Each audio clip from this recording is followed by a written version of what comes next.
Ugh, this is why I can't stand kids with uneducated parents. They're so rude and difficult to deal with. Who are you talking about? Oh, you don't get it unless I spell it out for you? Guess you're not too bright either. I am talking about your mom. She's just pretty and all she does is laugh. That's not true. Poor you, raised by someone so foolish. You can't choose your parents. My name is Emily. I was lovingly raised by my reserved dad, Joseph, and my mom, Anna, who is always kind with a beautiful smile. Dad was often away for work, but I remember having lots of fun with him on his days off. Mom was always there for me, a calming and warm presence in my life. Every day spent with Mom was a comforting experience, a sanctuary for me. I love both my parents very much, and they love me too. Even someone as mild-mannered as me might get genuinely angry if someone disparaged my parents. I had a dream about marriage. Marrying the person I love, combining two warm homes into one. How happy would that be? I'd always fantasize about it. Some might say it's nothing but a pipe dream. But I had that much confidence in my family. Richard, my current husband, respected my feelings. We met while working a part-time job. He was attending a prestigious university while I was just a high school student going to an ordinary school. We were casual friends at first, but gradually grew closer. I ended up going straight into the workforce after high school while he was still a college student at the time. We were attracted to each other because we had different perspectives stemming from our different environments. About a year into dating, he proposed to me. Our families get along really well, so I'm sure we'll also make a great family. I was really hopeful hearing him say those things. We got married, believing in those words. I had imagined a happy married life, but life isn't always that easy, is it? Little did I know that this decision would throw my life into chaos. Emily, when are you planning on moving in with us? Make up your mind, please. What? Move in together? Before marriage, we lived together in my apartment and continued to do so after. Since we had no kids, I figured we would keep living there. But it seemed that wasn't good enough for my mother-in-law, Rebecca. You're married to my son now. That means living together. Isn't that obvious? Is it? Richard never mentioned anything. You can't figure this out without your husband telling you? Use your brain a bit. I'm sorry. I'll discuss it with Richard and let you know. And just like that, my newlywed life turned into living with my in-laws. I didn't mind living together, but there was some things that bothered me. What is this cleaning? Unbelievable! How can you be so lazy? Did I do something wrong? I tried to be as thorough as possible. I had swept and wiped the floors, even used tape to pick up small dust particles. I removed water stains and dried the wet areas. I even did regular mold removal. What? Can't you see? The ashtray is full of ash! That's from David, who just smoked. I can't handle every instant. Home should be a relaxing place, and you leave a dirty ashtray? It's because you don't respect me that things are like this. I can't believe you're so inconsiderate. It was my father-in-law, David, who was smoking, filling up the ashtray that I had just cleaned. I can't keep up with that. Rebecca just doesn't get it. And what is this food? It's inedible. What kind of upbringing leads to this kind of taste? I think it's pretty average seasoning. What exactly didn't you like? Don't you know without me saying? It's too salty. You're jeopardizing our health. I didn't think it was that salty. I'll be more careful next time. Please do. We can't stay healthy if we keep living like this. I always thought my cooking was just average. I don't have an extensive repertoire of fancy gourmet dishes. What I lack in style, I make up for by consistently creating dishes that taste just fine. However, no matter how careful I was with my seasoning, it never seemed to please Rebecca. You've got to be kidding me. This is too salty. It's like you're doing it on purpose. I didn't mean to. I thought I made it quite mild.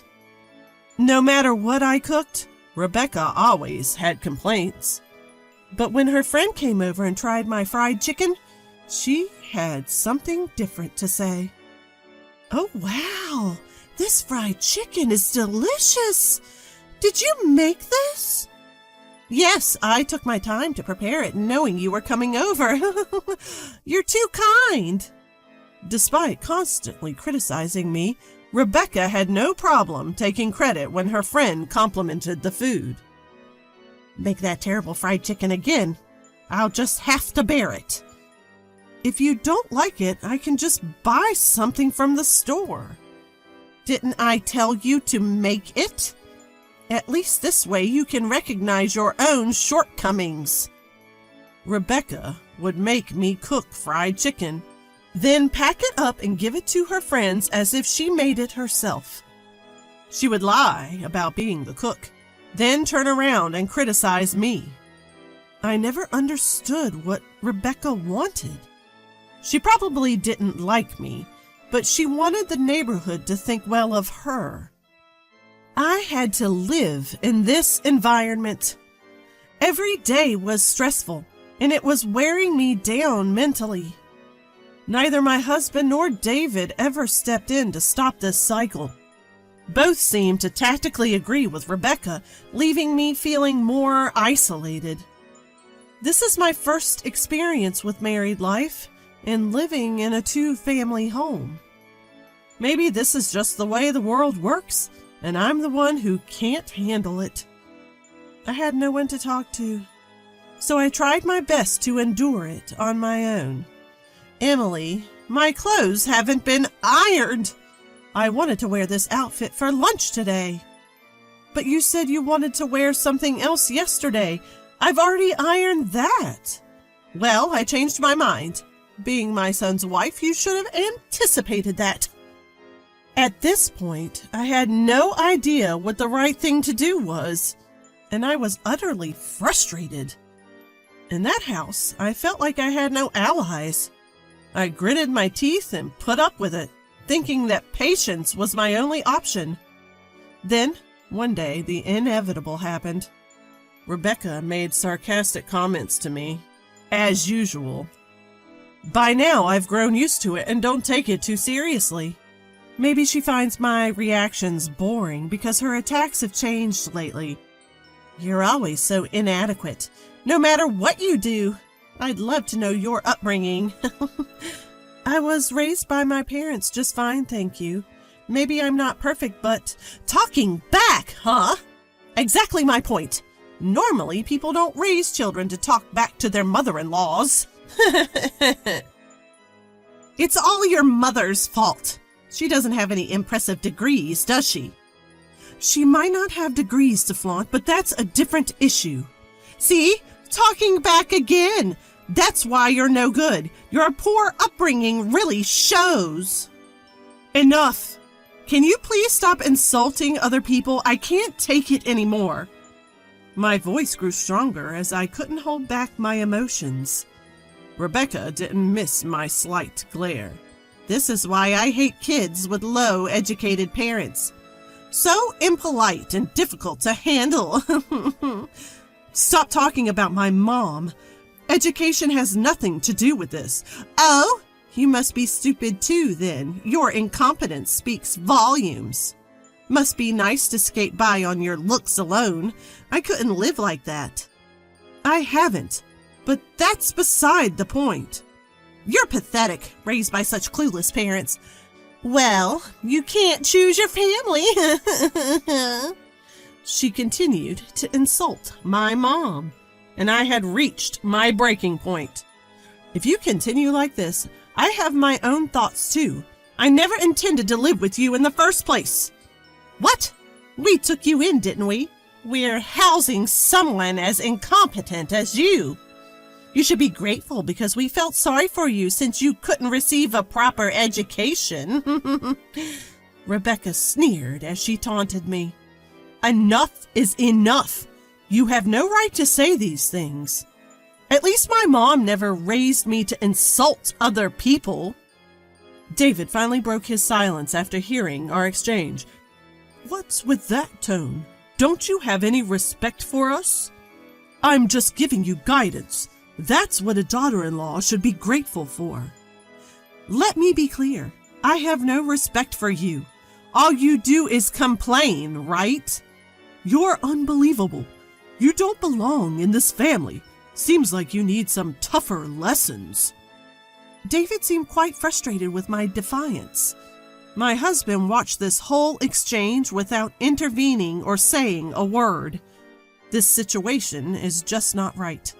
I thought we'd be a good family. I decided I couldn't stand my husband or his parents any longer and chose to divorce and cut ties. This family is messed up. I can't take it anymore. I'm cutting you all out of my life. What? You're divorcing him? You've got guts. Leave right now. I took David at his word, quickly packed my bags, and left my in-laws' house. I tried to calm myself down, but I couldn't anymore. When I rushed back to my parents' house with my bags, they greeted me with shock. After sharing what happened, they silently hugged me and patted my back. You did well. You didn't do anything wrong, and thank you for standing up for yourself. My mom comforted me in a gentle voice. Dad, quiet as ever, seemed to be contemplating something. After a while, he started to speak.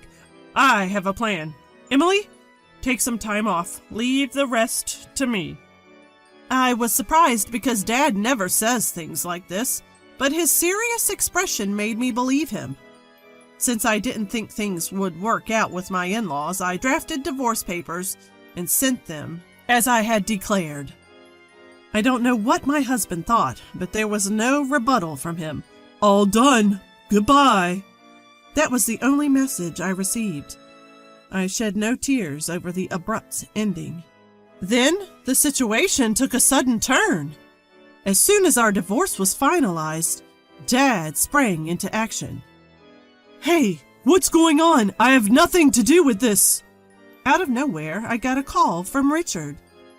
What's this about? Stop calling me all of a sudden. We're done, remember? A project I was spearheading just got abruptly canceled. They said they couldn't do business with someone as untrustworthy as me because I hurt Emily. Upon hearing more, I find out that the new project Richard was responsible for got canceled. The reason? Apparently his dishonesty toward me, and the hurt he caused me was to blame. I couldn't see how these dots were connected. As I'm on the phone with Richard, Dad steps in and takes over the call. Is this Richard? I'm the one who canceled the deal.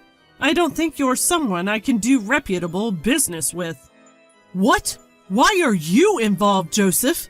This has nothing to do with you. You don't have the right to call me Joseph anymore. You didn't know that I was the client, did you? What? Joseph, you own that company? Turns out the company Richard was dealing with was actually Dad's company. Dad knew Richard was involved and tried to distance himself as much as possible. But after this incident, he reviewed the work and found it to be pretty sloppy. You're just dumping your work on your subordinates, just like you ignored Emily. That's not true. I heard from my staff that progress isn't being made. It's not realistic to continue business just for the sake of it. Plus, your family even insulted Anna. Treating my precious family with such cruelty is reckless. That's a misunderstanding. Even after the divorce, your mom kept sending snide remarks to Emily. That's concrete proof. This has nothing to do with me. It's what my mom did. How can you mix this up with business? You're not even competent at your job. Plus, you submitted the divorce papers without any hesitation, didn't you? You never protected Emily from the snide remarks your mom made, did you? Dad calmly corners Richard with these points.